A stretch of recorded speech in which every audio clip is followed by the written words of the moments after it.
Online शिक्षण में आपका स्वागत है। प्रिय भैया बहनों, आज हम कक्षा सप्तमी की सामाजिक विज्ञान की इकाई 1 के अध्याय 5 औरतों ने बदली दुनिया का भाग 2 के बारे में अध्ययन करेंगे। कल अपन ने यह समझा कि किस प्रकार महिलाओं द्वारा किए जाने वाला घर का काम नहीं माना जाता है, और आज अपन यह समझेंगे कि किस प्रकार महिलाओं ने संघर्ष किया समानता प्राप्त करने के लिए। तो समानता प्राप्त करने के लिए महिलाओं ने किस प्रकार संघर्ष किए, पहले भी और आज भी, यानी प्राचीन समय में भी और आज भी किस प्रकार उन्होंने संघर्ष किया, जिससे महिलाओं के लिए नए अवसर निर्मित किए जा सकते हैं। महिला आंदोलन द्वारा भेदभाव को चुनौती दिए जाने के लिए किए जाने वाले विभिन्न प्रकार के प्रयास के बारे में आज अपन समझेंगे। महिलाएं आंदोलन करके किस प्रकार समानता का हक अपने पाले में ले आई। तो इस प्रकार महिलाओं ने यानी कैसे परिवर्तन किया संघर्ष करके, जैसे परिवर्तन के लिए सीखना यानी स्कूल जाना आपके जीवन का एक महत्वपूर्ण हिस्सा है। जैसे जैसे स्कूलों में हर साल यानी अधिक से अधिक संख्या में प्रवेश ले रहे हैं बच्चे, हम सोचने लगे हैं कि सब बच्चों के लिए स्कूल जाना एक साधारण बात है। यानी अपन ये सोच रहे हैं कि सभी बच्चों के लिए स्कूल जाना एक साधारण बात है। आज हमारे लिए ये कल्पना करना भी कठिन है कि कुछ बच्चों के लिए स्कूल जाना और पढ़ना पहुंच के बाहर है। यानी ऐसा क्यों है? क्योंकि ये असमानता है, यानी गैर बराबरी है। तो बच्चों, गैर बराबरी क्या होता है? यानी किसी के पास धन, जमीन, अवसर आदि यानी सब कुछ होना और किसी के पास में ना होना। यह अमीरी, गरीबी, जाति व्यवस्था ये आदि असमानता या गैर बराबरी है। तो इस प्रकार कुछ बच्चों के लिए स्कूल जाना और पढ़ना पहुंच के बाहर की बात है, परंतु अतीत में लिखना और पढ़ना कुछ लोग ही जानते थे। यानी प्राचीन समय में पढ़ना लिखना कुछ लोग ही जानते थे। अधिकांश बच्चे वही काम सीखते थे जो उनके परिवार में होता था। यानी उनके परिवार में पीढ़ी दर पीढ़ी जो काम होता था वही काम सीखा जाता था। यानी स्कूल पढ़ने के लिए नहीं जाते थे वो।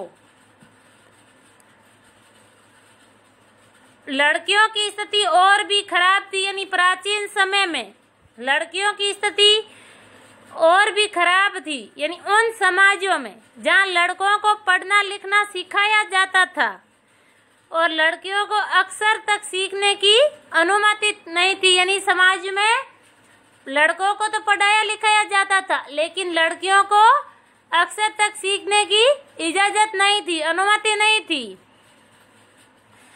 तो इस प्रकार यहाँ तक कि उन परिवारों में जहाँ कुम्हारी, बुनकरी यानी वस्त्र बुनना, हस्तकला सिखाई जाती थी, लड़कियों को केवल काम करना सिखाया जाता था।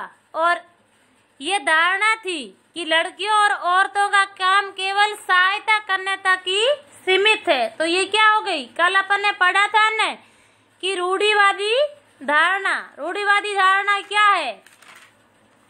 यानी जब हम लोगों को एक ही छवि में बांध देते हैं या उनके बारे में पक्की धारणा बना लेते हैं, तो यहाँ भी लड़कियों के बारे में यानी महिलाओं के बारे में पक्की धारणा बना ली है कि वो केवल सहायता करने तक ही सीमित है। तो इस प्रकार कुम्हार यानी व्यवसाय में स्त्रियां मिट्टी इकट्ठी करती थी और बर्तन बनाने के लिए मिट्टी को तैयार करती थी। क्योंकि वे चाक नहीं चलाती थी, तो बच्चा चाक क्या होता चाक यानी जहाँ पर मिट्टी के बर्तन बनाए जाते हैं, तो इसलिए उन्हें महिलाओं को कुम्हार नहीं माना जाता था, क्योंकि वो केवल उनका सहयोग करती थी, मिट्टी बर्तन बनाने के लिए मिट्टी तैयार करती थी।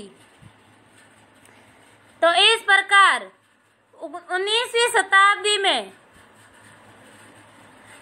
लगभग यानी आज से 200 वर्ष पहले शिक्षा के बारे में कई विचारों ने जन्म लिया, यानी विद्यालय अधिक प्रचलन में आ गए और वे समाज जिन्होंने कभी पढ़ना लिखना नहीं सीखा था वो भी अपने बच्चों को स्कूल भेजने लगे। और तब भी लड़कियों की शिक्षा को लेकर बहुत ही विरोध हुआ। इसके बावजूद भी बहुत सी स्त्रियों एवं पुरुषों ने बालिकाओं के लिए स्कूल खोलने के प्रयास किए। स्त्रियों ने पढ़ना लिखना सीखने के लिए बहुत ही संघर्ष किया। तो आइए अपन एक उदाहरण लेते हैं। यहाँ अपने अध्याय में दिया हुआ है राजसुंदरी देवी का अनुभव, तो इसको अपन पढ़ते हैं। यानी ये 200 वर्ष पहले पश्चिम बंगाल में पैदा हुई थी। कौन? राजसुंदरी देवी। 60 वर्ष की अवस्था में, यानी जब वो 60 वर्ष की थी तो उसने बांग्ला भाषा में अपनी आत्मकथा लिखी और उनकी पुस्तक आमार जीवन यानी भारतीय महिला द्वारा ये पहली आत्मकथा लिखी गई। राजसुंदरी देवी एक धनवान जमींदार परिवार की गृहिणी थी। उस समय लोगों का विश्वास था कि यदि लड़की पढ़ती लिखती है तो वह पति के लिए दुर्भाग्य लाती है और विधवा हो जाती है। यानी यह एक रूढ़िवादी धारणा हो गई कि लड़की पढ़ती लिखती है तो पति के लिए दुर्भाग्य लाती है और विधवा हो जाती है। लेकिन इसके बावजूद भी राजसुंदरी देवी ने यानी शादी के बहुत समय बाद भी छुप छुप करके पढ़ना सीखा। राजसुंदरी देवी कहती है कि मैं बहुत ही अत्यंत सवेरे यानी सुबह जल्दी उठ करके काम शुरू कर देती थी और उधर यानी मैं आधी रात तक काम करती रहती थी और बीच में भी मुझे विश्राम यानी आराम नहीं मिलता था। तो उस समय केवल वो 14 वर्ष की थी। मेरे मन में एक अभिलाषा पनपने लगी यानी इच्छा जागृत हुई कि मैं पढ़ना सीखूंगी। किसके मन में इच्छा जागृत हुई? राजसुंदरी देवी के। क्या हुई? कि मैं पढ़ना सीखूंगी और एक धार्मिक पांडुलिपि पढ़ूंगी। मैं अभागी थी। यानी अभागी कैसे? यानी उन दिनों महिलाओं को पढ़ाया नहीं जाता था, तो वो अपने आप सोच रही है कि मैं अभागी हूँ। बाद में मैं स्वयं ही अपने विचारों का विरोध करने लगी कि मुझे क्या हो गया है, स्त्रियां पढ़ती ही नहीं है तो मैं कैसे पढ़ूंगी।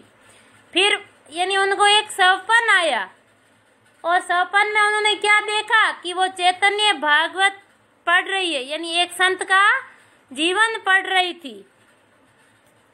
बाद में दिन के समय जब मैं रसोई में बैठी हुई भोजन बना रही थी, यानी रात को उनको सपन आया, दिन में वो भोजन बना रही थी रसोई में, तो उनके पति यानी अपने सबसे बड़े बेटे से बोले कि विपिन, मैंने अपनी चैतन्य भागवत यहाँ छोड़ी है, जब मैं इसे मंगाऊं तुम इसे अंदर ले आना। वे पुस्तक वहीं छोड़ करके चले गए। जब पुस्तक अंदर रख दी गई, मैंने चुपके से उसका एक पन्ना निकाल लिया। यानी राजसुंदरी देवी ने चुपके से एक पन्ना उस पुस्तक का निकाल लिया, क्योंकि उन्होंने सपन में देखा था चैतन्य भागवत का यानी पढ़ने का। और फिर सावधानी से उसे छुपा दिया। किसे? उस पन्ने को। और फिर उसे छुपाना भी एक बड़ा काम था। क्यों? क्योंकि कोई भी वह मेरे हाथ में नहीं दिखना चाहिए किसी को। मेरा सबसे बड़ा बेटा उस समय ताड़ के पत्तों पर लिखकर अक्षर बनाने का अभ्यास कर रहा था। यानी ताड़ के पत्तों पर लिखकर अक्षर बनाने का अभ्यास कर रहा था, तो उसमें से मैंने एक सिप्पा दिया और जब मौका मिलता मैं जाती और उस पन्ने के अक्षरों का मिलान अपने याद किए हुए अक्षरों से करती। यानी ताड़ का पन्ना भी छुपा दिया था उसने, और मैंने उन शब्दों का मिलान भी करने की कोशिश की जो मैं दिन भर में सुनती रहती थी। अत्यधिक प्रयास करने पर एक लंबे समय के बाद वो पढ़ना सीख गई। तो इस प्रकार प्राचीन समय में संघर्ष करना पड़ता था महिलाओं के पढ़ने के लिए। तो राजसुंदरी देवी के अक्षर ज्ञान ने उन्हें चैतन्य भागवत पढ़ने का अवसर दे दिया। यानी वो पढ़ना सीख गई तो वो चैतन्य भागवत पढ़ने लगी। स्वयं अपने लेखन से उन्होंने संसार को उस समय की स्त्रियों के बारे में जानने का एक अवसर दिया, लिखा उन्होंने। और राजसुंदरी देवी ने अपने दैनंदिन जीवन के अनुभवों को विस्तार से लिखा। तो इस प्रकार महिलाओं ने संघर्ष करके प्राचीन समय में भी पढ़ना लिखना सीखा था। अब वर्तमान समय में शिक्षा और विद्यालय,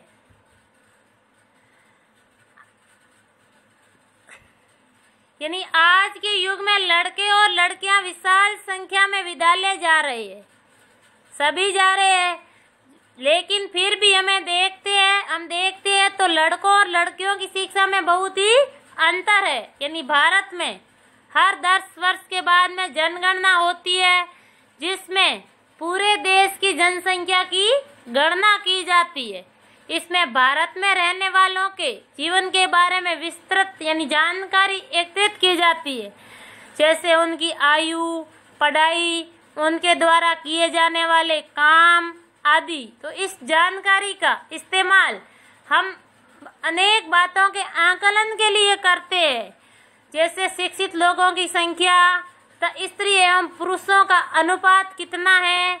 तो 1961 की जनगणना के अनुसार सब लड़कों एवं पुरुषों का 40% शिक्षित था।